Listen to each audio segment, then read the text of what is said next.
आज एक ऐसे संवेदनशील मुद्दे पर मैं एक चर्चा करने वाला हूं जो बहुत जरूरी है। वो समाज के लिए बहुत जरूरी है, भारत की आत्मा के लिए बहुत जरूरी है। दरअसल सोमवार को यूपी के फतेहपुर जिले में उस समय तनाव फैल गया जब एक मकबरे को मंदिर मानकर पूजा करने के लिए बड़ी संख्या में हिंदू संगठन के कई लोग बैरिकेडिंग्स को तोड़ते हुए अंदर घुस गए, मजारों में तोड़फोड़ की और मौके पर भगवा झंडा भी फहरा दिया।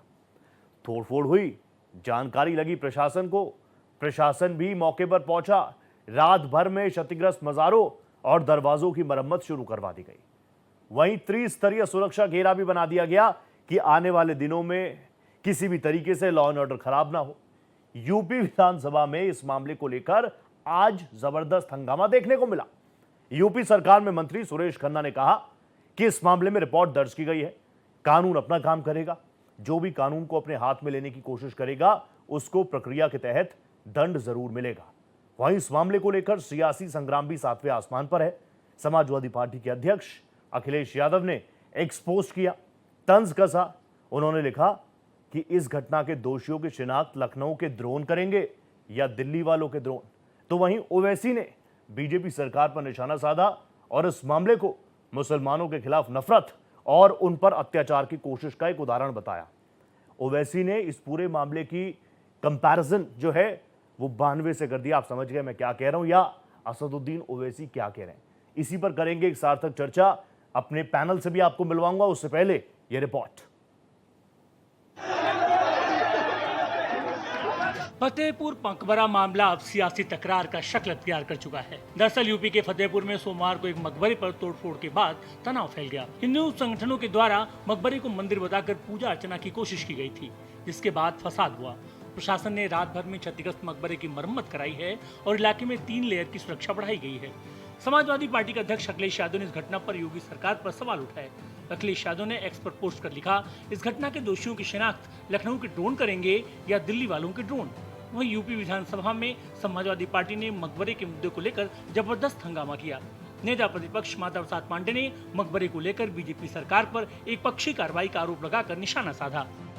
एक संगठित ढंग से एक पार्टी के नेता ने ऐलान किया कि यह मकबरा हिंदुओं का है, हम इस पर कब्जा करेंगे, और भारी संख्या में लोगों को लेकर वहां आए।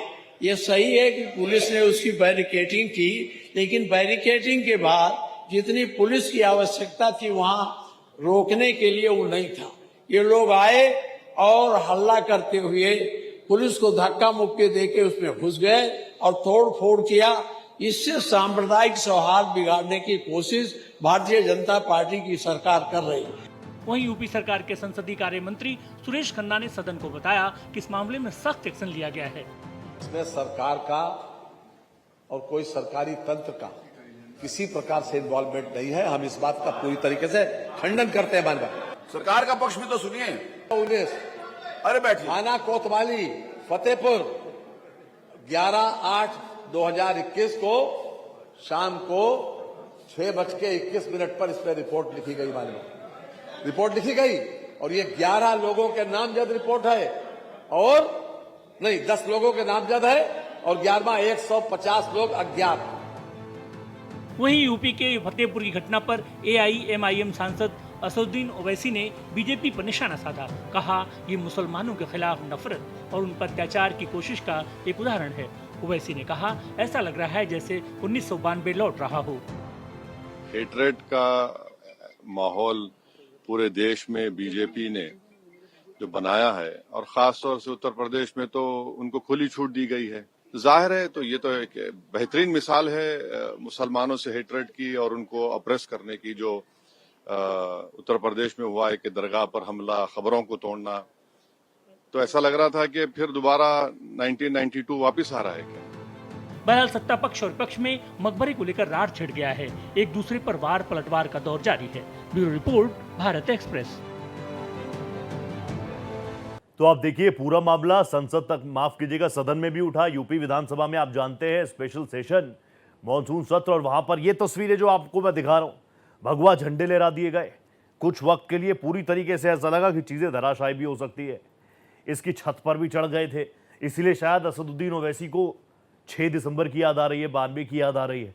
और देखना यह है कि जब हम उत्तर प्रदेश में बात कर रहे हैं कि बेहतर लॉ एंड ऑर्डर है, व्यवस्थाएं बहुत शानदार है, तो वो भी क्या एक पक्ष के लिए ही है क्या, या फिर ये सिर्फ और सिर्फ एक फेक नैरेटिव है?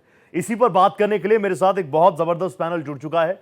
मेरे साथ भारतीय जनता पार्टी के प्रवक्ता दीपक सोनकर है मेरे साथ। उनसे मैं आपका तारुफ कराऊंगा, लेकिन ये तस्वीरें देखना बहुत जरूरी है।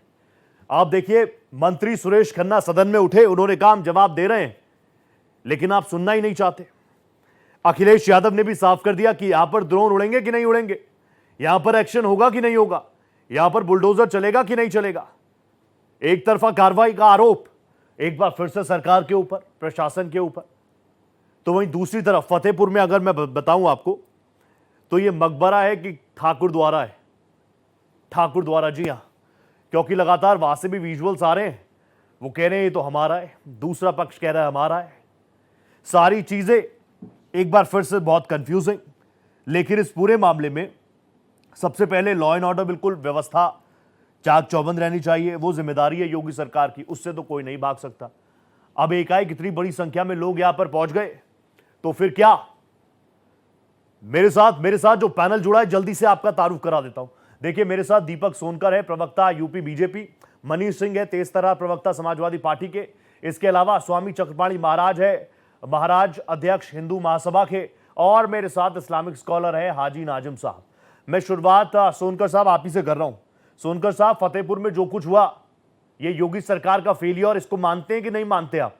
देखिए रोज जी, उत्तर प्रदेश में जब से उत्तर प्रदेश के मुख्यमंत्री योगी आदित्यनाथ जी की सरकार है, लगातार कानून व्यवस्था को लेकर के जीरो टॉलरेंस की नीति का प्रयोग किया गया है। जहां भी किसी ने कानून का उल्लंघन किया है, जी, कानून को मजाक बनाने का प्रयास किया है, तो निश्चित तौर पर उस पर कार्रवाई हुई है। और यही अगर हम फतेहपुर की घटना से इसको जोड़ेंगे, उसमें भी जहां जिसने कानून अपने हाथ में लेने का काम किया है, कानून को तोड़ने का काम किया है, तो निश्चित तौर पर उस पर भी कार्रवाई करने का काम सरकार करेगी। और पहला विषय तो यह है कि सारे बिंदुओं पर उस पहले जांच की विषय है कि कैसे कैसे उस घटना को करने का कार्य किया गया, कौन लोग उसमें थे। और ऐसे 11 लोगों पर भी, नामजद लोगों पर मुकदमा दर्ज हुआ और 150 ऐसे लोग जो अज्ञात लोग हैं उन पर मुकदमा दर्ज हुआ है। और फतेहपुर की कोतवाली में ये मुकदमा दर्ज होने का काम किया गया। और निश्चित तौर पर मैं पूरा विश्वास दिलाता हूं इस प्रदेश की जनता को, इस देश की जनता को और सभी लोगों को। ठीक है, जिस तरीके से सोनकर भाई बहुत अच्छा बोलते हैं आप, लेकिन मुझे बताइए, आप कह रहे हैं मैं विश्वास दिलाता हूं, लेकिन आप विपक्षी पार्टियों को विश्वास क्यों नहीं दिला पा रहे? समाजवादी पार्टी के अध्यक्ष अखिलेश यादव जी कह रहे हैं ड्रोन उड़ेंगे क्या? यहां पर भी बुलडोजर एक्शन होगा। और ड्रोन उड़ाने वाली बात उन्होंने तंज कसा है आप पर, पता है आपको ये बात? देखिए, ये तो समाजवादी पार्टी की मानसिकता है जो उन्होंने हमेशा से उत्तर प्रदेश की जनता को देने का काम किया, जो हमेशा से कानून को तोड़ने का काम किया, वो उसी मानसिकता का जवाब दे सकते हैं। उनका ट्वीट हमेशा से इस बात पर तो आएगा, मगर जब कांवड़ यात्रा में लोगों पर पत्थर बरसाने का काम होगा तब उनका ट्वीट नहीं आएगा। जब किसी हिंदू धर्म के साथ उस मंदिर में अगर बवाल मचा जाएगा तो उस पर ट्वीट नहीं आएगा। ये तो एक दोहरा चरित्र है। नहीं तो यही आरोप तो वो आप पर लगा रहे हैं, आप उनके लिए बता रहे हैं कि वो सिलेक्टिव है, इसी तरफ बोलेंगे, ऐसे ही वो भी आप पर लगा रहे हैं। एक ओपनिंग ले लो सोनकर भाई, एक ओपनिंग ले लो सबकी, उसके बाद प्लेटफॉर्म आपका है। मनीष भाई प्लीज आप आइए अब। मनीष भाई प्लीज मुझे बताइए, क्या अखिलेश यादव या समाजवादी पार्टी को नहीं लगता कि इस मामले में योगी आदित्यनाथ की सरकार ने, उनकी पुलिस ने सारी चीजों को जल्द से जल्द कंट्रोल में ले लिया, निष्पक्ष कार्रवाई की? लगता है कि नहीं लगता ये बात? रोहित जी, बहुत अच्छा और माकूल सवाल आपने पूछा है। एक बहुत अच्छा और प्रचलित हमारे पूर्वांचल में एक शेर पढ़ा जाता है कि बर्बाद गुलिस्ता करने को एक ही उल्लू काफी है, अंजाम गुलिस्ता क्या होगा, हर साग पर उल्लू बैठा है। जब देश में एसआईआर के मुद्दे पर जब देश में आग लगी हुई है, हिंदुस्तान के 28 राज्यों में 150 करोड़ आबादी इस समय भारतीय जनता पार्टी के खिलाफ सड़कों से लेकर के गली मोहल्ले तक आंदोलित है। और ऐसी परिस्थितियां जब भारतीय जनता पार्टी की सामंती सत्ता दिल्ली से लेकर के लखनऊ तक हिलने लगी थी, मानसून सत्र में भारतीय जनता पार्टी की सरकार जवाब देने की स्थिति में नहीं थी। ऐसी परिस्थिति में भारतीय जनता पार्टी ने फिर एक बार हिंदुस्तान में सांप्रदायिक माहौल बनाने की कोशिश की। वो घटना अंजाम दी गई फतेहपुर में। मैं पूछना चाहता हूं कि भारतीय जनता पार्टी के लोगों ने अभी तक अपने जिलाध्यक्ष मुखलाल पाल के ऊपर गंभीर एफआईआर क्यों नहीं दर्ज किया? उनके आदेश पर जिस तरह से घटना को अंजाम दिया गया, उनको बर्खास्त क्यों नहीं किया गया पद से? उनको जेल में क्यों नहीं भेजा गया? और आखिर 10 लोगों के ऊपर जो एफआईआर दर्ज किया गया उसमें उनका नाम क्यों नहीं है? एक बात। दूसरी जो महत्वपूर्ण बात है, अभी दीपक सोनकर जी उत्तर प्रदेश में कानून व्यवस्था की बात कर रहे थे। आपने बहराइच से लेकर के बलरामपुर तक, गाजीपुर से लेकर के गाजियाबाद तक, गोंडा से लेकर के बहराइच तक आग में झोंक दिया योगी आदित्यनाथ की सरकार ने। आज उत्तर प्रदेश की 25 करोड़ आबादी जराइम की दुनिया में जीने को मजबूर है। लेकिन मनीष भाई, यही तो दम भरकर योगी आदित्यनाथ कह रहे हैं, भारतीय जनता पार्टी कह रही है कि जब से हमारी सूबे में सरकार बनी है, सिर्फ और सिर्फ दंगे वाले भाग रहे हैं, एनकाउंटर दंगे वालों का हो रहा है, बुलडोजर चल रहा है दंगाइयों पर।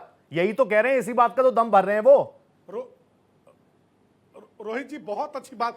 यही एक इतने अच्छे तरीके से आप सवाल पूछते हैं कि हम लोग आपके इसी सवाल के लिए तो मुरीद हैं। आपने जो सवाल पूछा उसका सिर्फ मैं इतना उत्तर देना चाहता हूं कि हमारे नेता श्री अखिलेश यादव जी जब उत्तर प्रदेश की विधानसभा में नेता प्रतिपक्ष थे, योगी आदित्यनाथ ने कहा कि समाजवादी पार्टी गुंडों की पार्टी है, तो हमारे नेता ने कहा कि योगी आदित्यनाथ जी आपके ऊपर तो 21 मुकदमे गुंडई के दर्ज थे, आपने दंगा भड़काया, उत्तर प्रदेश में कानून व्यवस्था खराब की, यही तो आपके ऊपर एफआईआर दर्ज था। और आप कह रहे हैं कि समाजवादी पार्टी गुंडों की पार्टी है। मनीष भाई आपका स्ट्रॉन्ग रिमार्क आ गया। आप क्योंकि एक बार मैं सबकी ओपनिंग ले लूं, उसके बाद आप ही लोगों का प्लेटफॉर्म है। मेरे को स्क्रीन पर स्वामी चक्रपाणी जी भी नजर आ रहे हैं। चक्रपाणी साहब नमस्ते, आपको स्वागत कर रहा हूं आपका इस पैनल पर।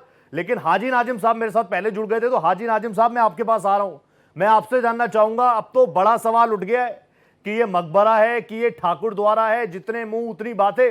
हाजी नाजिम, आपके पास क्या कुछ जानकारी है, क्या कुछ चीजें, और जो अभी घटनाक्रम घटा उसको लेकर आपको यकीन है योगी आदित्यनाथ की सरकार, योगी की पुलिस बड़ा एक्शन ले रही है? हाँ रोहित जी, मेरी आवाज आप तक पहुंच रही है? बहुत शानदार तरीके से हाजिम भाई। हाँ रोहित भाई, देखिए जिस तरीके से फतेहपुर के अंदर ये घटना घटी, ये शर्मनाक घटना थी। ये घटना हमको 1992 की याद दिला देती है, बाबरी मस्जिद वाली। उसमें और इन लोगों में कोई फर्क नहीं है। जिस तरीके की यहाँ पे फतेहपुर के अंदर घटना घटी गई, यहाँ पे तो पहचान है, यहाँ पे से सबने देखा है कि यहाँ कौन लोग हैं, तो फिर भी अगर अज्ञात में अगर 150 लोगों को बताया जाता तो ये बड़ा चिंता का विषय है। और रही बात ये मकबरे को जिस तरीके से यहाँ पे नुकसान पहुंचाया गया है, और जिन हिंदू संगठनों ने यहाँ पे पहल करी है, तो अब हम लोग उत्तर प्रदेश के मुख्यमंत्री जी से मांग करते हैं कि ये सारे हिंदू संगठनों को बैन कर दिया जाए। अच्छा। क्योंकि इन लोगों ने सौहार्द बिगाड़ने की कोशिश करी है। उत्तर प्रदेश इतना खुशहाल राज्य है, यहाँ पर सौहार्द बिगाड़ने की कोशिश करी जा रही है, और यहाँ पर जिस तरीके से मकबरे को निशाना बनाया गया, ये बहुत ही खतरनाक है आज के दौर में। और रही बात दूसरी एक और रोहित भाई देखिए, यहाँ पर अगर कहा जाता है ना कि देखिए कुछ पत्थरबाजी की भी बात हुई, क्योंकि अभी आप कुछ देर में आप ये भी बोलेंगे कि वहां से पत्थरबाजी भी हुई, तो मैं वो विजुअल्स तो है हाजिम भाई, मैं किसी के ऊपर आरोप नहीं बढ़ूंगा, जो विजुअल्स आ रहे हैं वही दिखाऊंगा, मैं अपनी तरफ से कुछ ऐड ऑन नहीं करूंगा हाजिम भाई ना। हाजी नाजिम भाई। हाँ रोहित भाई, देखिए मैं भी देखिए आपके इसी अदा का कायल हूं, मैंने आपके साथ बहुत सारी डिबेटें करी है। आप जो करते हैं ना, देखिए ये दिल जीतने वाली बात है। अब मैं तो दुआ करता हूँ कि अल्लाह से कि आने वाले वक्त में आप भी अच्छे मुकाम पे हो। और देखिए रोहित भाई, देखिए मैं ये कहता हूँ कि यहाँ पर अब हम मुख्यमंत्री जी से मांग करते हैं कि जिन्होंने मकबरे को नुकसान पहुंचाया, उन सारे संगठनों को बैन करने के बाद रासुका के तहत उन सभी लोगों पर कार्रवाई होनी चाहिए, और उसके साथ साथ उनके घरों पर बिल्कुल सही बात है, कार्रवाई होनी चाहिए। अगर कोई जबरदस्ती कर रहा है, लॉ एंड ऑर्डर हाथ में ले रहा है, कार्रवाई होनी चाहिए उसमें। फिर ये नहीं देखना चाहिए इस पक्ष का है उस पक्ष का है, मुझे वोट देने वाला है कि मेरे को वोट नहीं देने वाला है। अब चक्रपाणी जी भी आ जाइए। चक्रपाणी जी प्लीज आप मुझे बताइए, सबसे पहले तो आप मुझे बताइए, आपके भी समर्थक थे क्या वहां पर, सच बताइएगा।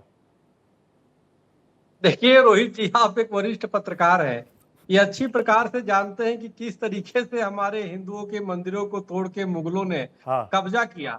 सवाल इस बात का है, अभी तो ये कह रहे हैं कि जी जिन्होंने मकबरे पे हमला किया उस पे कार्रवाई किया जाए हाजी नाजिर साहब, वो तो जो शासन प्रशासन कार्रवाई करती है। लेकिन एक बताइए, जो हमारे मंदिरों को तोड़ के मकबरा बनाया उसका क्या? उसके बारे में आप क्या कहेंगे? सवाल यह है, एक तो नहीं, सैकड़ों नहीं, हजारों लाखों की संख्या में हमारे मंदिरों को तोड़ करके गुम्बद बना दिया।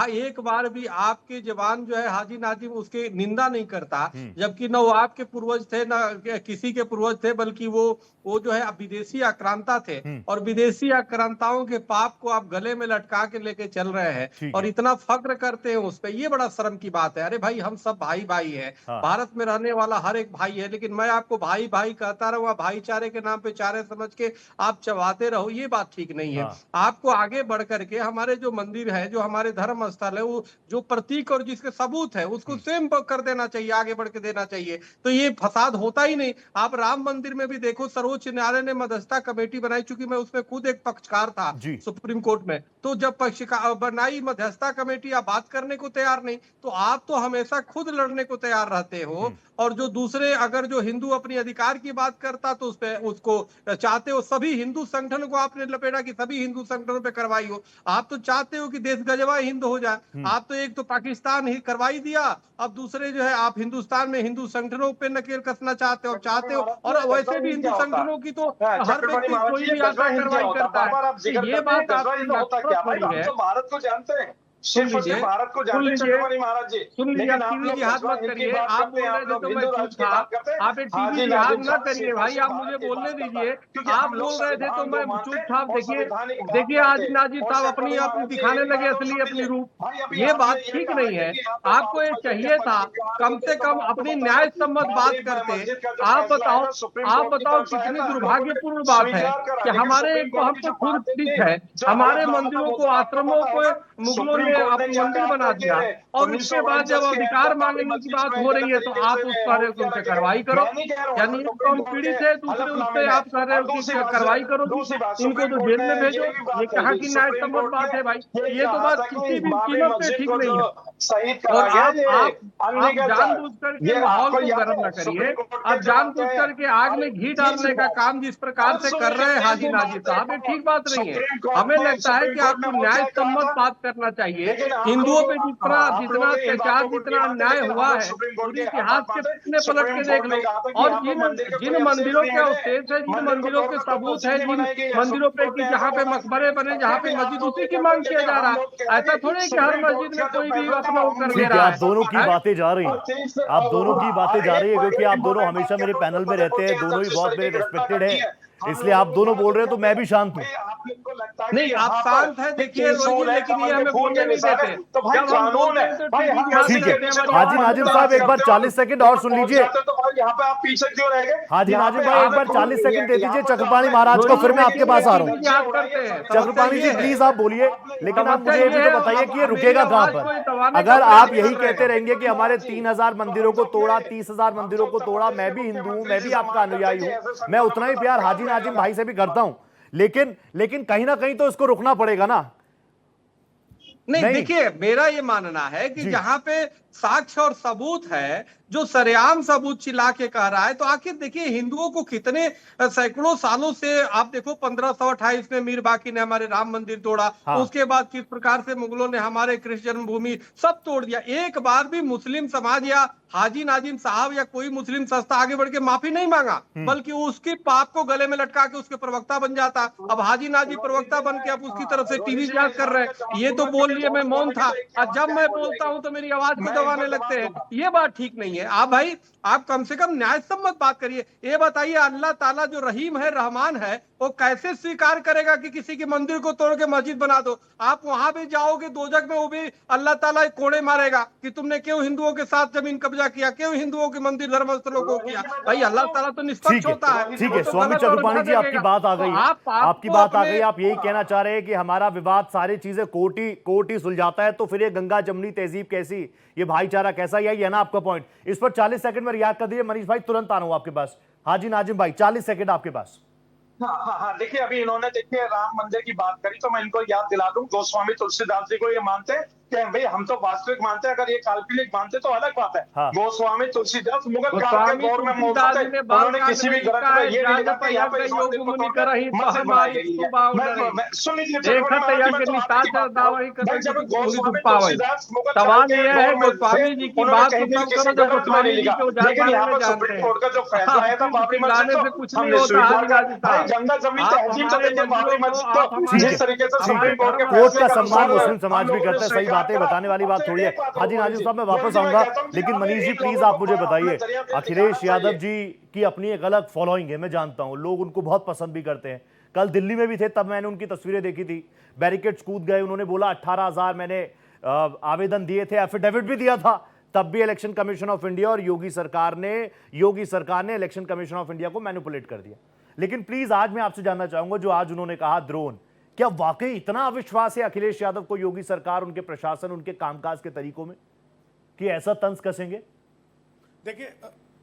देखिए रोहित जी, अविश्वास होना लाजमी है। हाँ। योगी आदित्यनाथ के 9 वर्षों के कार्यकाल का मूल्यांकन करेंगे। हाँ। तो इस आदमी को 400 लाख करोड़ रुपए उत्तर प्रदेश के डेवलपमेंट के लिए मिले हैं, और इस सरकार में भ्रष्टाचार की ऐसी आकांक्षा बनी हुई है, भ्रष्टाचार में ये डूबी हुई सरकार है कि 1 रुपए का काम धरातल पे दिखाई नहीं दे रहा। रोहित जी, मैं अब कुछ वक्त लूंगा, थोड़ा सा बारी बारी से मुझे जवाब देने दीजिएगा। उत्तर प्रदेश के मानसून सत्र के 4 दिन के लिए मानसून सत्र बुलाया गया। हाँ। जब हमारी पार्टी ने इस बात को लेकर के विधानसभा अध्यक्ष से निवेदन किया कि फतेहपुर की घटना बहुत संवेदनशील घटना है, इस मुद्दे पर बहस होना चाहिए, तो विधानसभा अध्यक्ष ने कहा कि कल 11 बजे तक के लिए हम कार्रवाई बंद करते हैं। 4 दिन के लिए आप मानसून सत्र बुलाते हैं, कल भी आपने बंद कर दिया, आज भी बंद कर दिया आपने, और उसके बाद से 1 दिन मात्र बचा है। जब इतने संवेदनशील मुद्दे पर आप विधानसभा में, जब विधानसभा का सत्र चल रहा हो, आप चर्चा कराने से भागते हैं, तो आपकी नीयत पर सवाल खड़ा होता है। योगी आदित्यनाथ जी की और पूरी पार्टी के पास इसका जवाब नहीं है। दूसरी महत्वपूर्ण बात है, योगी आदित्यनाथ की सरकार और नरेंद्र मोदी जी की सरकार से पूछिए, जो दिल्ली के लोगों की लखनऊ से टकराहट है और लखनऊ के लोगों की दिल्ली से टकराहट है, उत्तर प्रदेश के और देश की जनमानस इस बात को जानता है। लेकिन सबसे महत्वपूर्ण बात है रोहित जी कि आज नौजवान सफर कर रहा है, नौजवान महंगी डिग्रियां लेकर के सड़कों पर घूम रहा है, उसके पास नौकरियां नहीं है। 18 लाख से ऊपर सरकारी विभागों में पद खाली है, लेकिन नियुक्तियां नहीं की जा रही हैं। 59,000 जो हमारे टीचर थे, उनको सड़कों पर छोड़ दिया योगी आदित्यनाथ की सरकार ने। आखिर ऐसे हालात में उत्तर प्रदेश को उत्तम प्रदेश आप इसीलिए आपको अविश्वास है, इसीलिए अखिलेश यादव को अविश्वास है ना मनीष भाई? 20 सेकंड और बस 5 सेकंड। हाँ जी बहुत अच्छा। हाँ रोहित जी, मैं सिर्फ इतना कहना चाहता हूं कि हमारा एक धर्मनिरपेक्ष राष्ट्र है, हमारा एक लोकतांत्रिक देश है, हमारे संविधान की रक्षा करना भारत के प्रत्येक नागरिकों की और प्रत्येक हिंदुस्तानियों का दायित्व है। लेकिन जिस तरह से योगी आदित्यनाथ की सरकार में, नरेंद्र मोदी की सरकार में लोकतंत्र को कुचला गया है, संविधान को दमिनदोज किया गया है, और आज के समय में जिस तरह से सांप्रदायिकता का रंग रंगा गया है, ये आपके टीवी पर भी सांप्रदायिक चेहरा दिखाया जा रहा है। ये सांप्रदायिक व्यक्ति जिस तरह का सामाजिक माहौल और ताना बाना खराब, बहुत संगीन आरोप आपने लगा दिया, ऐसे ही लोगों पर बैंग लगाने की हम बात करते हैं। ठीक है दीपक भाई, प्लीज नाउ यू जॉइन। दीपक भाई, आप कह रहे हैं मैं सबको विश्वास में लेना चाहता हूं, योगी आदित्यनाथ की सरकार लॉ एंड ऑर्डर को लेकर बिल्कुल पकड़ कर बैठी है, और मैंने देखा है बदलाव भी है, मैं झूठ नहीं बोलता अपने शो पर, जो चीज सही है वो सही है, बहुत सारी चीजों में बदलाव आया है, लेकिन एक बार फिर से वही भगवा झंडे, फिर वही हिंदू मुसलमान के बीच खाई, ये सूट कर रहा है क्या किसी को? आप तो सबका साथ, सबका विकास की बात करते हैं, सबका विश्वास की बात करते हैं, और मैं जानता हूं, मैं कई ऐसे मुसलमानों से मिला हूं जो मुझे खुलकर बोलते हैं मैं योगी आदित्यनाथ को वोट करता हूं। देखिए रोहित जी, मुझे लगता है मैंने जैसे सभी भाइयों को और सभी पैनलिस्टों को सुना है जी, तो मुझे लगता है जब मेरी बात आएगी तो मुझे भी बड़े ध्यान से सुनने का काम करेंगे, मेरे सवालों को सुनने का काम करेंगे और मेरे जवाबों को सुनने का काम। अभी 2-3 विषय निकल करके आए चर्चा में जी। धार्मिक सौहार्द को बिगाड़ने का काम कौन कर रहा है, धर्म के नाम पर चेहरा बनाने का काम कौन कर रहा है? देखिए, जिस तरीके से अगर कोई भी घटना घटित हुई है, उस पर जो भी दोषी है, लगातार पुलिस प्रशासन ने अपना फर्ज निभाते हुए, अपना कार्य निभाते हुए उन पर एफआईआर दर्ज करके उन कुछ लोगों को जेल भेजने का भी काम किया है। मगर किस प्रकार से धर्म के नाम पर लोगों को भड़काने का काम किया जा रहा है, किस प्रकार से धर्म के नाम पर लोगों को डाइवर्ट करने का काम किया जा रहा है, और जो बात कर रहे हैं उस धर्म की, जो बात कर रहे हैं उन दंगों को फैलाने की, सबसे बड़ी बात तो यह है कि प्रदेश की जनता ये हमेशा से उन मूलभूत सुविधाओं से जुड़ने की बात करती है, ना कि उन दंगों को जोड़ने की बात करती है, ना कि धर्म के नाम पर लोगों को तोड़ने की बात करती है। मगर हमने देखा है हमेशा से, अभी हमने कहा, अभी हमारे बड़े भाई मनीष जी ने कहा मुख्यमंत्री योगी आदित्यनाथ जी के चेहरे की बात बताई। अरे भैया जरा अखिलेश जी के चेहरे को भी ध्यान कर लीजिए, जिनको चिंता केवल फैजान की है, ईशान की है, बेईमान की है, मगर राम गोपाल मिश्रा की नहीं है। भारतीय जनता पार्टी अगर रईस की चिंता करती है तो राम की भी चिंता करती है। भारतीय जनता पार्टी सबका साथ, सबका विकास, सबका विश्वास, सबके प्रयास की बात करती है। यह दोहरा चरित्र का कार्य नहीं है। यहाँ जिस तरीके से सेवा संकल्प के साथ अंतिम पायदान पर बैठे हुए व्यक्ति को भी सशक्त करने का काम किया है, उसको मूलभूत सुविधाओं से जोड़ने का काम किया है, यही कानून व्यवस्था थी।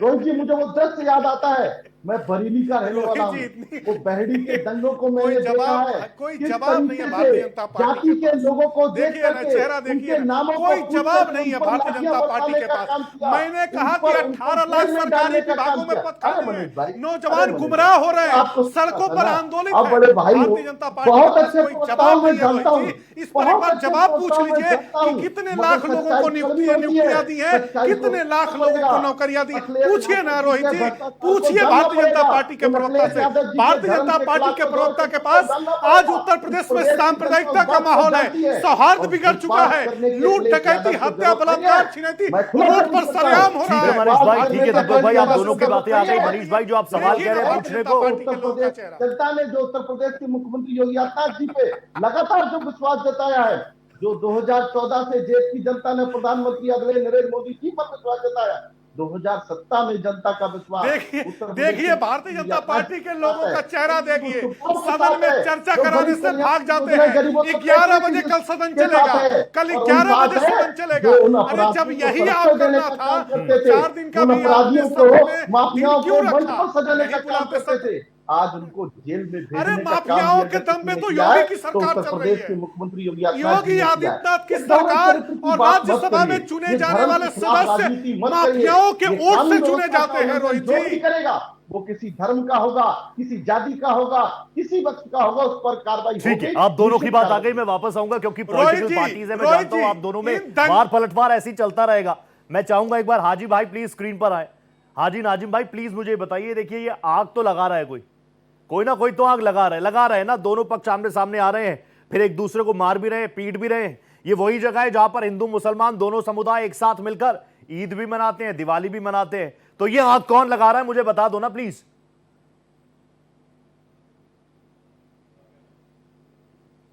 हाँ रोहित जी, देखिए सबसे पहले तो देखिए मैं अपने सभी भाइयों से अपील करूंगा आपके चैनल के माध्यम से कि भाई देखिए आप शांति बनाए रखें, किसी भी अफवाह पर ध्यान न दें, क्योंकि एक छोटी सी चिंगारी पूरे जंगल में आग लगा देती है। और उसी तरीके से एक छोटी सी जो ये अफवाह होती है ना, पूरे मुल्क के अंदर किस तरीके का माहौल बना देंगे हम लोग समझ भी नहीं पाएंगे, क्योंकि हम लोगों की नैतिक जिम्मेदारी है अपने मुल्क की हिफाजत करना, अपने देश के सौहार्द बनाने की हम सबकी जिम्मेदारी है। लेकिन कुछ अराजक तत्व हैं जो मुल्क का माहौल खराब करने की कोशिश कर रहे हैं। अभी आप देख लीजिए यहाँ पर कुछ हिंदू संगठनों ने किस तरीके से माहौल खराब करने की कोशिश करी, उत्तर प्रदेश के जो सौहार्द है उसको किस तरीके से खराब करी गई। अगर इनमें पर अगर रासुका के तहत अगर कार्रवाई हो जाए तो मुझे लगता है कि कोई भी इस तरीके का माहौल खराब नहीं करेगा। और उत्तर प्रदेश में अगर जिस तरीके से योगी जी कहते हैं बार बार कि नजीर पेश होगी, तो देखिए आज हम चाहते हैं माननीय मुख्यमंत्री जी से कि ये नजीर पेश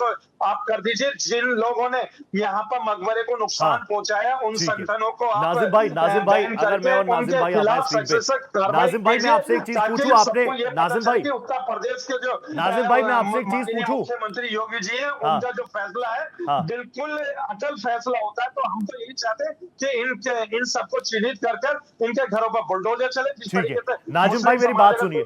नाजिम भाई आपको विश्वास है योगी आदित्यनाथ की सरकार पर? इन लोगों के घरों पर भी बुलडोजर चले ताकि देश के अंदर अमन व शांति बनी रहे। और एक इंपॉर्टेंट बात और है रोहित जी, मैं ये कहना चाहता हूँ कि आखिर ये कौन लोग थे जिन्होंने ये कहा कि भी वहां पर पूजा अर्चना करनी है, वहां पर शिव जी का मंदिर है, इस तरीके की बातें करेंगे। ठाकुर द्वारा कह रहे, ठाकुर द्वारा बड़ी बात यह है कि अभी तक उस पर कार्रवाई क्यों नहीं हुई, ये भी सोचने वाली बात है। नाजिम भाई मेरी आवाज मिल रही है आपको? नाजिम भाई, नाजिम मेरी आवाज मिल रही है आपको? मैं आपसे एक चीज पूछना चाहता हूं, आपको विश्वास है योगी आदित्यनाथ की सरकार पर?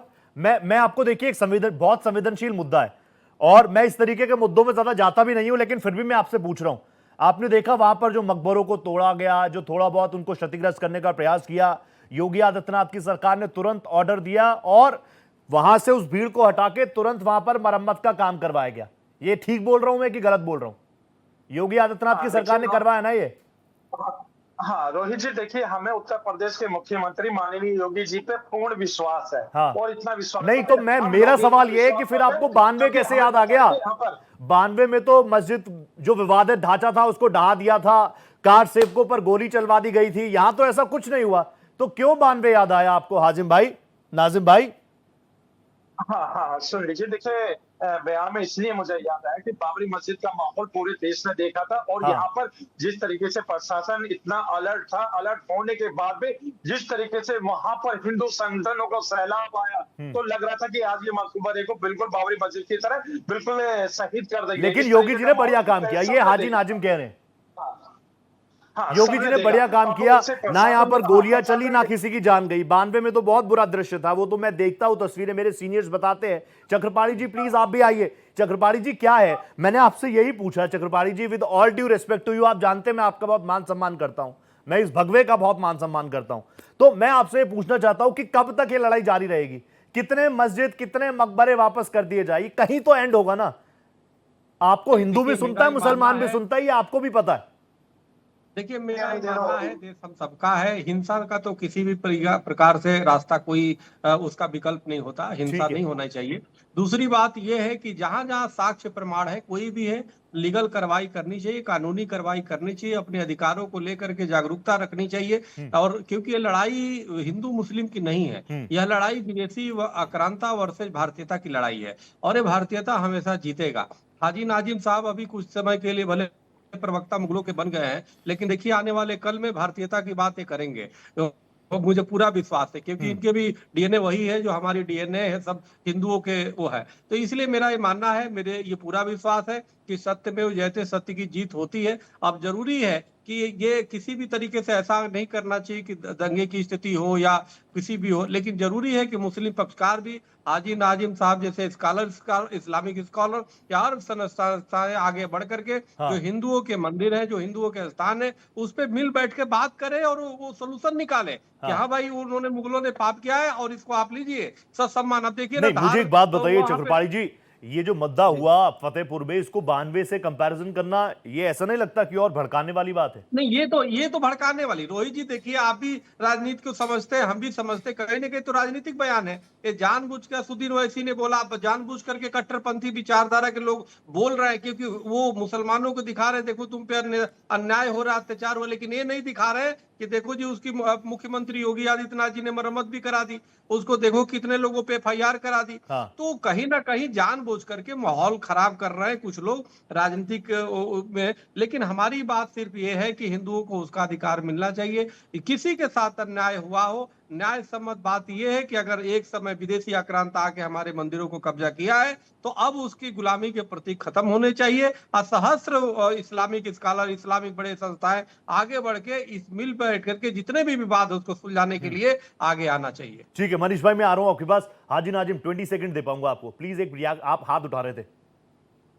हाँ देखिए, जिस तरीके से बाबा योगी जी की बात करी जा रही है, तो देखिए हम बहुत सम्मान करते हैं उत्तर प्रदेश के मुख्यमंत्री जी का, और देखिए हम लोगों को आंख मीच के विश्वास है कि वे यहाँ पर इंसाफ होगा। जिस तरीके से योगी जी का नाम होता है इंसाफ करने में। और सुन लीजिए दूसरी बात, विदेशी थे, उन्होंने हमारे मंदिरों को तोड़ा, आप भी मानिए ना इस बात को। बात करते हैं भाई, तो क्यों नहीं मानते तो बात करिए कि मुगलों ने कितने मंदिरों में मस्जिद जमीनें दान करी है, लेकिन आप ये कहते हैं कि भाई मस्जिदों के नीचे मंदिर है। भाई सुन लीजिए, एक छोटा सा देश चक्रपाणी महाराज जी दुनिया में चहलका मचा चुका है, और आज आप लोग क्या कर रहे हैं कि हर मस्जिद के पीछे मंदिर ढूंढ रहे हैं। भाई आपको मोहन भागवत जी की वो बात याद रखनी चाहिए, जिन्होंने कहा, जिसमें उन्होंने कहा कि हर मस्जिद के पीछे शिवालय नहीं ढूंढना चाहिए। मुगलों ने हमारे मंदिरों को तोड़ा है, मुगलों ने हम पे अत्याचार किया। नहीं ठीक है, इस डिबेट में योगी आदित्यनाथ भी है, इस डिबेट के सेंटर में मोहन भागवत जी भी है, इस डिबेट के सेंटर में हाजी नाजिम ने तुलसीदास जी का भी जिक्र किया, बहुत अच्छा लगा मुझे। मैं वापस आप लोगों को प्लेटफॉर्म दूंगा। मनीष भाई आप हाथ उठा रहे थे,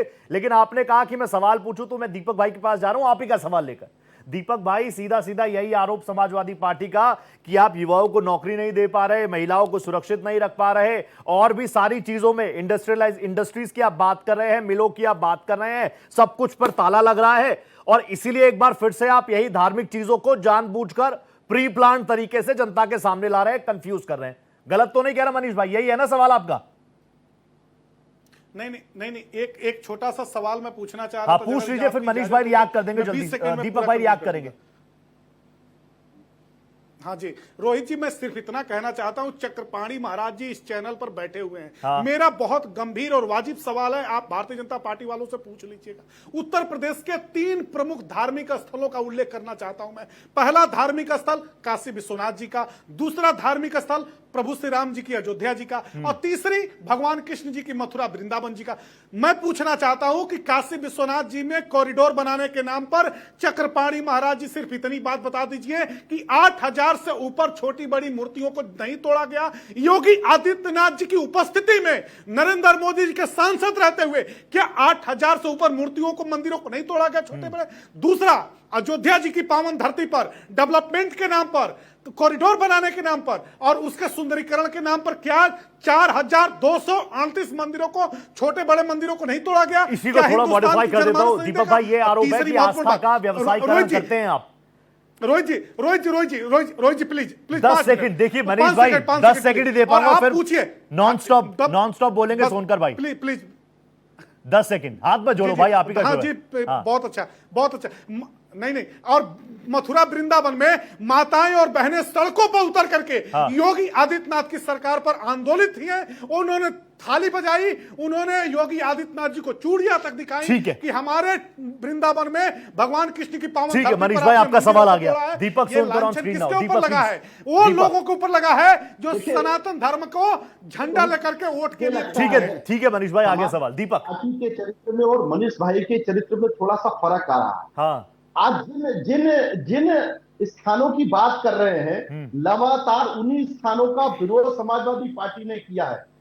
क्या अखिलेश यादव जी अभी रामलला के दर्शन करने के लिए गए? नहीं गए। आप जिन कॉरिडोरों की बात कर रहे हैं उनका उद्धार अगर जाइए इटावा के नरेश्वर मंदिर देख लीजिए। सुन तो लो पहले कर मनीष भाई, काशी विश्वनाथ कॉरिडोर का अगर विस्तार किसी ने किया तो उत्तर प्रदेश सरकार के मुख्यमंत्री योगी आदित्यनाथ जी के नेतृत्व में हुआ, देश के प्रधानमंत्री आदरणीय नरेंद्र मोदी जी के नेतृत्व में हुआ। आज मथुरा कॉरिडोर का भी निर्माण होगा तो उत्तर प्रदेश के मुख्यमंत्री योगी आदित्यनाथ जी के नेतृत्व में हुआ। हमेशा से जो राम के विरोध में खड़ा हो, आज वो अयोध्या की बात करता हो, ये दोहरा चरित्र नहीं है तो और क्या है? ये जो राजनीति की पॉलिटिक्स नहीं है तो और क्या है? दूसरी बात तो ये है, मैं तो एक बात और, इन्होंने बात करी जी रोजगार की, इन्होंने बात करी स्थान की। हाँ। अरे भैया, ये वही उत्तर प्रदेश है जिस उत्तर प्रदेश को 2017 से पहले लोग माफियाओं का प्रदेश कहते थे, अंधेरों में डूबा हुआ प्रदेश कहते थे। आज उत्तर प्रदेश को उत्तम प्रदेश कहते हैं। आज उत्तर प्रदेश अरे उत्तर प्रदेश में एसटीएफ ने जिस तरह से निर्दोषों की हत्याएं की हैं, अब तो प्रशासन में बैठे हुए लोग हत्या कर रहे हैं। अब तो गुंडे और माफिया सड़कों पे घूम रहे हैं और गुंडे और माफिया तो सरकार में शामिल है। पूछिए बाबू राघव सिंह से, पूछिए बाबू धनंजय सिंह से, पूछिए आप बाबू ब्रजेश सिंह से, इन माफियाओं के दम पर योगी आदित्यनाथ की सरकार चल रही है। अरे दीपक बाबू, कम से कम झूठ मत बोलिए, सत्य से मुंह मत मोड़िए दीपक बाबू। योगी आदित्यनाथ जी की धोती के नीचे माफिया और गुंडे घूमते हैं। पूछिए माफियाओं के दम पे क्या उत्तर प्रदेश की सरकार नहीं चल रही है? का घोटाला, लैपटॉप का घोटाला, अरे गोरखपुर का दंगा किसकी सरकार में हुआ? बहराइच की दंगा किसकी सरकार में हुआ? बलरामपुर की दंगा किसकी सरकार में हुआ? अभी फतेहपुर में जो हुआ किसकी सरकार में हुआ? अरे पूरे उत्तर प्रदेश को तो जला दिया रोहित भाई आप लोगों ने, पूरे उत्तर प्रदेश को तो जराइम की दुनिया कायम कर दिया आप लोगों ने। को बदलने का काम अगर किसी ने किया है तो उत्तर प्रदेश के मुख्यमंत्री योगी आदित्यनाथ जी ने किया है, और उन मूलभूत सुविधाओं से जोड़ने का काम अगर किसी ने किया तो देश के प्रधानमंत्री आदरणीय नरेंद्र मोदी जी ने किया है। जो विकसित भारत का संकल्प देश के प्रधानमंत्री आदरणीय नरेंद्र मोदी जी ने लिया है, उस अरे कब तक झूठ बोलेंगे आप लोग? विकसित भारत का संकल्प कौन सा विकसित भारत का संकल्प है? क्या है आप लोगों ने 11 वर्षों में कौन सा ऐसा काम? मनीष भाई एक सवाल आप मेरा भी लीजिए, आप प्लीज बोल रहे हैं, मैं मुझे बहुत अच्छा लग रहा है। आप जैसे युवा चेहरे आए हैं, दीपक भाई जैसे युवा चेहरे आए हैं, सही दिशा में डिबेट जा रही है। मनीष भाई प्लीज मुझे बताइए, बार बार समाजवादी पार्टी पर भी तो स्टैंड लगता है। मैं उन चीजों, उन वर्ड्स को मैं नहीं रिपीट करना चाहूंगा। समाजवादी बन गया, ना से जो बोलते हैं, मैं नहीं बोलना चाहता वो शब्द। क्या समाजवादी पार्टी फतेहपुर में जो हुआ उसको लेकर उसका क्लियर स्टैंड क्या है, बता दीजिए मनीष भाई। के नाम पर दंगे कराने की बात आएगी। फतेहपुर में समाजवादी पार्टी का क्लियर स्टैंड क्या, इस तरफ की उस तरफ? इनको चुप करा दीजिए तो मैं बता दूंगा, इनको तो खामोश करा दीजिए। ये झूठ बोलने का इनका नतीजा है कि इनकी नाव अब डूबने की कगार सोनकर पे पहुंच गई है। सोनकर भाई शांत होकर प्लीज। मनीष भाई बताइए, क्लियर स्टैंड बताइए समाजवादी पार्टी का आज फतेहपुर के मुद्दे पर समाजवादी पार्टी का स्पष्ट स्टैंड है कि योगी आदित्यनाथ की सरकार के मातहत लोगों ने प्रशासनिक स्तर पर पूरी इसकी संरचना रची गई और ध्यान भटकाने के लिए यह धार्मिक दुर्विक्रम किए गए हैं। सांप्रदायिकता की आग में फतेहपुर को झोंका गया है, सांप्रदायिकता की आग में झोंका गया है और यह भारतीय जनता पार्टी की सोची समझी रणनीति है। भारतीय जनता पार्टी शामिल है, उसके सांघिक लोग शामिल हैं और उत्तर प्रदेश को सांप्रदायिकता की आग में झोंक करके योगी आदित्यनाथ सत्ता में बने रहना चाहते हैं। अब तक जो पॉइंट्स मेरे दर्शकों के लिए आने चाहिए थे वो लगभग आए हैं, इसी बात की मुझे खुशी है। अब देखिए फतेहपुर का विवाद है क्या, एक बार ग्राफिक्स के जरिए मैं आपके सामने रख रहा हूं चीजें। मुस्लिम पक्ष कह रहा है 200 साल पुराना है, मकबरा है। हिंदूवादी संगठन एकाएक पहुंच गए, कह रहे हैं जन्माष्टमी से पहले ये हमारा ठाकुर द्वार है, इसको सजाना भी है। तो फिर सोमवार को क्या हुआ, मकबरे पर भगवा झंडे फहरा दिए गए। अंदर जो लोग पहुंचे जिनका ये कहना है कि ये तो हमारे पूजा करने की जगह है, उन्होंने वहां पर कई जगहों पर तोड़फोड़ की। योगी आदित्यनाथ की सरकार को लगा बहुत संवेदनशील मुद्दा है, तुरंत वहां पर अधिकारियों को भेजा, लोगों को भी समझाइश दी, पुलिस प्रशासन को कहा कि आपके पास बिल्कुल फ्री हैंड है, लॉ एंड ऑर्डर पर बात नहीं आनी चाहिए। अब इस डिबेट को एक बार फिर से मैं ओपन कर रहा हूं। मैं अब शुरुआत चक्रपाणी जी आपके साथ ही कर रहा हूं। चक्रपाणी जी प्लीज आप मुझे बताइए, क्या चक्रपाणी महाराज को, मैं वैसे मेरे मन में जो मैं सवाल आपसे पूछने वाला हूं, मेरे जहन में उसका आंसर हाँ ही है। आपको अदालतों पर, कोर्ट पर, कानून पर पूर्ण विश्वास तो होगा ही। अगर आपको लगता है कि ये आपकी जगह है, हिंदुओं की जगह है, तो एक व्यवस्था बना रखी है ना कि कोर्ट में आप जाएं, आपके पास जो दस्तावेज हैं वो व्यवस्था ज्यादा ठीक है, या फिर इस तरह की जिसको दूसरे शब्दों में लोग कहते हैं कि असामाजिक तत्व वहां पर पहुंच गए? नहीं देखिए, असामाजिक तत्व तो ऐसे नहीं कहा जा सकता। सवाल इस बात का है, निश्चित रूप से कानून में सबका विश्वास होना चाहिए और कानून सम्मत तरीके से ही राम मंदिर का भी निर्णय सर्वोच्च न्यायालय से आया। लेकिन आप जानते हैं कि कितनी एक लंबी प्रक्रिया के बाद इस तरह से होता है।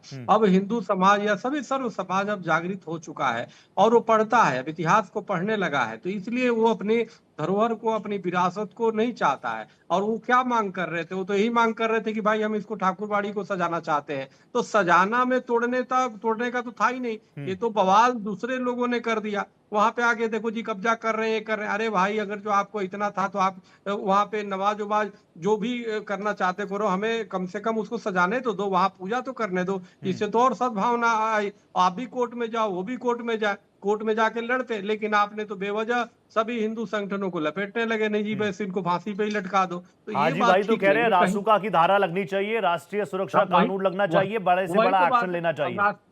अब बताइए कि हिंदू अपनी धर्म के स्थलों की मुक्ति की बात करे तो उस पर रासुका लगाने की बात कर रहे हैं। तो ये ही बात है ना, इनके अंदर थोड़ी भी हिंदुओं के प्रति ये नहीं है, दया भाव नहीं है, बस भाईचारा दिखाने को है, चारा जो की तरह चबाना जानते हैं। तो ये बात ठीक नहीं, नफरत घृणा नहीं होनी चाहिए। आप हिंदुओं की भावना को समझो। और अभी मनीष जी जो प्रवक्ता है माननीय बैठे हुए, ये कह रहे थे मंदिरों तोड़ने की। अरे भाई, उस समय भी जो भी मंदिर टूटता है तो आदमी बिल्कुल विरोध करता है। यही तो बात है कि हिंदुओं तो चारों तरफ से ठगे गए हैं। चाहे वो मुगल काल में हो, चाहे उसके बाद भी हो, चाहे अंग्रेजों के कार्यकाल में।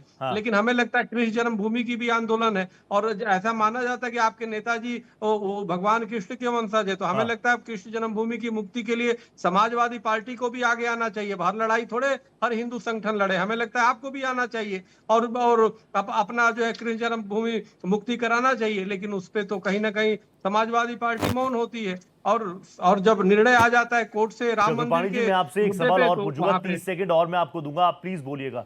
चक्रपाणी महाराज जी, आप कह रहे हैं कि समाजवादी पार्टी को आगे आना चाहिए, हाजी नाजिम साहब को आगे आना चाहिए। मैं कह रहा हूं छोड़ देते हैं समाजवादी पार्टी को, छोड़ देते हैं हाजी नाजिम जी को। लेकिन उत्तर प्रदेश में तो एक भगवाधारी है ना जिसने सरकार सत्ता संभाल रखी है, लॉ एंड ऑर्डर को हाथ में रखा हुआ है। आपको योगी जी पर भरोसा नहीं है क्या? नहीं, योगी आदित्यनाथ जी पे बिल्कुल भरोसा है। और लेकिन हिंदू महासभा के लोगों पर अगर एक्शन हो रहा है तो योगी सरकार ही करवा रही है। नहीं नहीं, योगी देखिए कोई भी रहेगा, मुख्यमंत्री आप भी रहेंगे, हम भी रहेंगे, तो कार्रवाई तो स्वाभाविक है, हर व्यक्ति करेगा हाँ। इस बात को। लेकिन वही मुख्यमंत्री योगी आदित्यनाथ जी कहते हैं ना कि मुगलों ने हमारे मंदिरों पे कब्जा किया। चक्रपाणी जी, उस यानी बात जो को हाजी 92 में नाजिम मुलायम साहब सिंह जी ने नहीं किया वो भी ठीक था हमारे- क्या? जी 92 में जो मुलायम सिंह जी ने किया, जो कार सेवक, जो सारी बातें आप लोग इतना बड़ा चढ़ाकर बताते थे, वो भी उस वक्त धर्म में बंधे हुए होंगे? न, उन्होंने तो नहीं, आप देखिए उन्होंने तो हिंदुओं को मरवाया ना, हाँ। हिंदुओं पे गोली चलवाई ना। और वो थे चाहे अभी जो उस समय के जो चीफ सेक्रेटरी थे, मिलकर के गोली चलाई, वो तो सीधे से नरसंहार था। हाँ। इसको उससे नहीं तुलना कर, ये तो ठीक। केस है, अभी ठीक हो जाएगा, केस तो खत्म, अभी तो इसकी लीगल कार्रवाई होगी, सब वो हो जाएगा, उसमें कोई प्रमाण थोड़े मिलेगा। हाँ। उन्होंने कोई, उनका उद्देश्य ये थोड़े था कि, उसका उद्देश्य तो उन लोगों का उद्देश्य था कि ठाकुरबाड़ी को सजाया जाए। कौन अपने मंदिर को नहीं सजाना चाहता ठीक है? है। कौन अपने धार्मिक स्थलों को, अगर कृष्ण जन्माष्टमी आ रही है तो उसमें कौन नहीं सजाना नहीं, सब चाहेगा? सजाना अब चाहेंगे, उसमें कोई लेकर के दिक्कत वाली जानबूझ बात के आपकी विवादित बातों में करना। नजर नहीं आ रही। हाजी नाजिम साहब प्लीज आप मुझे बताइए, मैंने तो देखिए चक्रपाणी जी से भी कहा ना, मैंने कहा कि अदालत जाइए, सबूत पेश कीजिए। अब अगर आपको लगता है कि आपके ऊपर एंक्रोच किया गया, आपके लोगों के ऊपर हमला किया, तो आप भी जाइए पुलिस के पास, आप भी जाइए अदालत, कानूनी प्रक्रिया अपनाइए।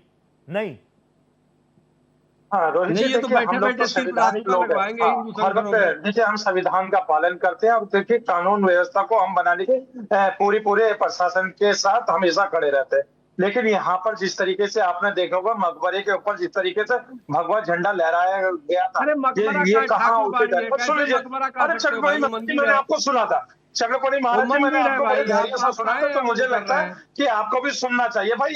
आप वो मैं वाले सुन रहा अराजक हूँ, लेकिन तत्व आप तो गलत है नहीं बोल रहे जिन्होंने हैं ना। मकबरे के ऊपर अब मंदिर आक्रमण को करा। मकबरा भाई जबरदस्ती आप बनाने में चक्रपाणी तुले हुए महाराज हैं। हैं, तो भाई आप शांति बनाए भाई वो रखें। मंदिर अगर है, आप भी समझा अगर कोई उन्हीं बात श्रेणी में नहीं। आना चाहते हैं तो भाई अच्छी बात है। रोहित जी देखिए, चक्रपाणी महाराज जी से मैं कहता हूँ बहुत अच्छे व्यक्ति है, मेरे अक्सर साथ डिबेट में साथ रहते, तो मैं ये कहता हूँ भाई आप फतेहपुर में जो हुआ है, आप वो वाले अराजक तत्व नहीं है, आप बहुत अच्छे इंसान है। मैं आपको पर्सनली भी जानता हूँ, तो मैं मुझे थोड़ा सा बोलने का समय दीजिए। मैं ये कहता हूँ, हाँ मैं सुन तो लीजिए सर, ज्यादा नहीं 30 सेकंड। मैं ये कहता हूँ कि यहाँ पर जिस तरीके से यहाँ पर भगवा झंडा लहराया गया मकबरे के ऊपर, अगर यहाँ पर अगर भारत की यहाँ मान शान अगर मेरा तिरंगा लहराते भाई तो भगवा हम तो लोगों को तिरंगा में क्या सबसे महसूस ऊपर होता। है। भगवा भाई तो मकबरे के भगवा ऊपर का ये तो क्या करा, प्रतीक जो है, और अब ऊपर से 15 बात अगस्त यहाँ आएगा, पर हर मकबरे को जगह किस भर तरीके आएगा। से यहाँ पर अब तो मदरसों पे, मस्जिदों अरे पे सुन लीजिए, थाना मकबरे को हो किस गया है तरीके से यहाँ पर कि मस्जिदों पे तोड़ भी फोड़ भगवा करी गई है, तिरंगा ये भी बड़ा फहराया जाएगा। चिंताजनक विषय है। और और तिरंगा स्वामी में चक्रपाणी सबसे ऊपर महाराज जी, मैं भगवा बड़ी होता है। जिम्मेदारी के साथ ये कहता हूँ कि यहाँ पर आपको आदित्य भगवा योगी नाथ जी के हाथों से कोई बचेगा नहीं, क्योंकि उनके हाथ कानून में है और इतने लंबे कि वहां पर अगर कोई भी अगर इस तरीके का काम करेगा तो वो बचेगा नहीं, चाहे किसी भी समुदाय से आता हो। देखिए भाई, हम तो योगी जी की बड़ी तारीफ करते हैं, क्योंकि जिस तरीके से उन्होंने उत्तर प्रदेश को मेंटेन करा है, पूरे उत्तर प्रदेश को, ये काबिले तारीफ है। तो अब यहाँ पर जिस तरीके से अराजक तत्व जो आए हैं, जिन्होंने यहाँ नुकसान पहुंचाने की कोशिश करी है, तो अब हमारा सिर्फ एक ही नजर उनकी तरफ है कि योगी जी अब उनके ऊपर एक्शन लेंगे, और यहाँ पर जो सौहार्द बिगाड़ने वाले, उन सौहार्द को बिगाड़ने वालों पर जरूर एक्शन होगा, सबके साथ इंसाफ होगा, ये हम लोगों को उम्मीद है। योगी आदित्यनाथ पर पूरा भरोसा है हाजी नाजिम को। मैं मनीष भाई आपके पास आ गया। मनीष भाई प्लीज, अभी मैं ब्रेक पर जाने से पहले कह गया था ना कि मेरे मन में सवाल बिल्कुल क्लियर है।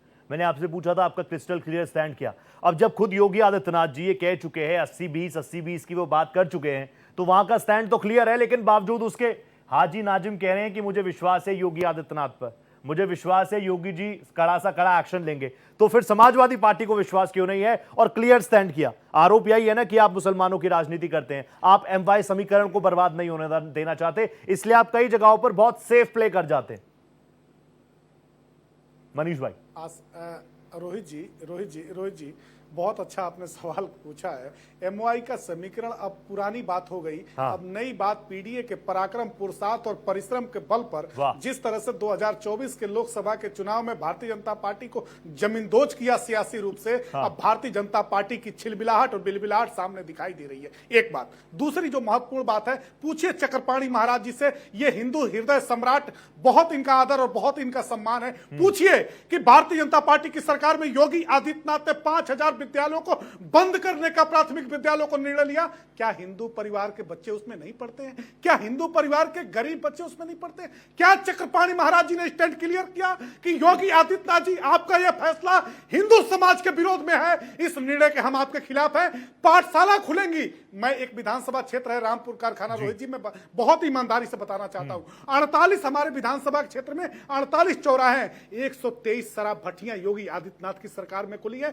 शराब इंग्लिश शराब अलग बिकती है, देसी शराब अलग बिकती है, बियर की शराब अलग बिकती है, और गांजा और भांग तो चट्टी चौराहों पर बिकने लगा है। ये पूछने की बात नहीं है। योगी आदित्यनाथ एक संत है, कहते हैं दुनिया में घूम घूम करके कि एक संत उत्तर प्रदेश का मुख्यमंत्री है, लेकिन मैं कहता हूं कि योगी आदित्यनाथ की सरकार में लंपटों, लंठों और उदंडों की भरमार है। उत्तर प्रदेश को पूरी तरह से इन लोगों ने पूरी तरह से जराइम की दुनिया में तब्दील कर दिया है। आज उत्तर प्रदेश अपने अस्तित्व पर मंडरा रहा है कि उसका अस्तित्व बचेगा कि नहीं बचेगा। उत्तर प्रदेश देश का नेतृत्व करने वाला राज्य था, लेकिन उस उत्तर प्रदेश को इन लोगों ने अपराधियों का शरणगाह बना दिया। अब महान बेटियां हमारी सुरक्षित नहीं है, माताएं सुरक्षित नहीं है, नौजवान दिहाड़ी पर मजदूरी करने को मजबूर है। दुख इस बात का होता है कि महंगी महंगी डिग्रियां लेकर के हमारे नौजवान साथी सड़कों पर मारे मारे फिर रहे हैं, उनको उनके हाल पे छोड़ दिया गया, कोई नहीं पूछने वाला। ठीक है, मैं बिल्कुल आखिरी सेगमेंट में हूं। आपने क्योंकि चक्रपाणी जी का नाम ले लिया, चक्रपाणी जी 40 सेकंड ही दे पाऊंगा। दीपक भाई तुरंत आ रहा हूं आपके पास। चक्रपाणी जी जो सवाल पूछे मनीष ने आपसे। देखिए, मनीष जी एक पॉलिटिकल व्यक्ति हैं, अच्छे राजनीतिज्ञ हैं, लेकिन हमारे प्रश्नों का उत्तर नहीं दिया। मैं कह रहा हूं कि देखिए, अब माननीय अखिलेश यादव जी केदारनाथ मंदिर के तर्ज पे मंदिर बना रहे हैं, तो आखिर कृष्ण जन्म भूमि मुक्ति के लिए भी एक आंदोलन समाजवादी पार्टी को करना चाहिए। कम से कम कृष्ण मंदिर बनवाना चाहिए। हम लोग तो राम मंदिर में पक्षकार थे, एक राम मंदिर बन गया। अब कम से कम महाराज जी जो जीवन सवाल पूछा उस पर तो जवाब दे दीजिए ना महाराज। अरे महाराज, आप मंदिर और मस्जिद से बाहर निकल करके शिक्षा पर बात कर लीजिए ना महाराज जी। महाराज जी शिक्षा पर, अरे हाथ मैं आऊंगा, एक सेगमेंट बनाऊंगा, इसमें तो बात करूंगा संस्कृत और गुरुकुल को लेकर भी। मैं तब आ जाऊंगा मनीष आपके पास, क्योंकि मैं बिल्कुल एंड में हूं। दीपक भाई प्लीज आप कंक्लूड कीजिए। 1 मिनट आपको दे रहा हूं नॉन स्टॉप। बहुत संगीन आरोप आप पर लगाए हैं। आप तो यही कहते हैं कि लॉ एंड ऑर्डर हमने बदल दिया, दंगाइयों को बाहर कर दिया, फिर यह असामाजिक तत्व कौन? और अगर हिंदू हृदय सम्राट हमारे योगी आदित्यनाथ जी हैं, उसके बाद भी अगर हिंदू महासभा को उतरकर ये काम करना पड़ेगा तो फिर कैसे चलेगा? देखिए, मैंने कहा ना रोहित जी, अगर हर व्यक्ति ने अपने धर्म के हिसाब से अपने पक्ष की बात करी, अगर उनको लगता है कि यहाँ मंदिर है और शिव जी की पूजा होनी चाहिए, जन्माष्टमी पर इसका सौंदर्यीकरण होना चाहिए, उन्होंने अपने पक्ष की रखने की बात करी है। और मैंने ये भी कहा कि जिस तरीके से कोई भी अगर कानून व्यवस्था को तोड़ने का काम करेगा तो निश्चित तौर पर उस पर कार्रवाई होगी। वो कोई भी होगा, किसी धर्म का होगा, किसी जाति का होगा। मगर अभी हमारे मनीष भाई ने अपराधियों को संरक्षण देने की बात करी और ये भूल जाते हैं कि अतीक अहमद किसकी पार्टी के और किसकी पार्टी के नेता रहे, किसके सांसद रहे, किसके विधायक रहे। ये भूल जाते हैं मुख्तार अंसारी को किसने संरक्षण दिया था। ये भूल जाते हैं मुजफ्फर नगर के दंगइयों को कैसे मुख्यमंत्री आवास में दावतें खिलाई जाती थी। ये भूल जाते हैं कैसे लगातार अपराधियों और माफियाओं की संख्या लगातार समाजवादी पार्टी में बढ़ने का काम करती थी। ये भूल जाते हैं कि समाजवादी नहीं, लेकिन सबसे बड़ा सवाल और निष्कर्ष कम से कम बात की पड़ताल का यही होना चाहिए कि इस तरह की चीजें, इस तरीके से माहौल खराब किसी भी सूरत में बर्दाश्त नहीं किया जा सकेगा। आप सभी को नमस्ते कर रहा हूं। वक्त इतना ही है, 60 मिनट कैसे निकल गए या आप लोगों का ही जलवा है। Thank you so much Manish भाई, थैंक यू सो मच हाजी नाजिम भाई, आप जुड़े मेरे साथ, हमेशा फैक्ट्स के साथ आते हैं, बहुत धन्यवाद। मनीष भाई थैंक यू सो मच। इसके अलावा स्वामी चक्रपाणी जी बहुत बहुत धन्यवाद, आप जुड़े मेरे साथ। देखिए निष्कर्ष बस इतना सही है, सत्ता पक्ष में हो विपक्ष में हो, उनको ये सोचना चाहिए कि धर्म के नाम पर सियासत अब देश ज्यादा बर्दाश्त नहीं कर सकता। हर कोई चाहता है शांति आए, बेहतरी उसी के साथ आएगी। आज की पड़ताल में फिलहाल इतना ही, दीजिए इजाजत, नमस्कार।